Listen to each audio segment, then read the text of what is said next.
So, అనవసరంగా ఒకవేళ operation చేస్తే ఎలాంటి డ్యామేజెస్ జరుగుతాయి? ఇప్పుడు ఆపరేషన్ అంటేనే కాంప్లికేషన్స్‌తో కూడింది. ఓకే. ప్రతి ఆపరేషన్ మంచి జరిగిపోద్దా?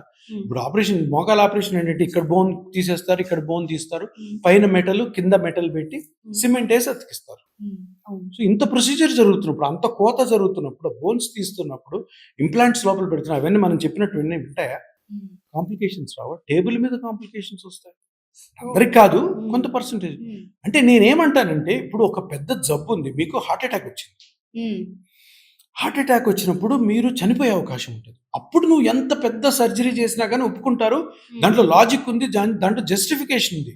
ఇది జబ్బే కాదు మోకాళ్ళకి. హ్మ్. దానికి అంత పెద్ద ఆపరేషన్ చేయాలని ప్రతి మనిషిలో ఉన్న క్వెషన్ ఇది. ఓకే.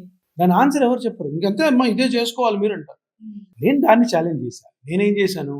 అరే ఆల్రెడీ 30, 40 సంవత్సరాల క్రితమే పీఆర్‌పీ అన్న ఒక ట్రీట్మెంట్, హ్మ్.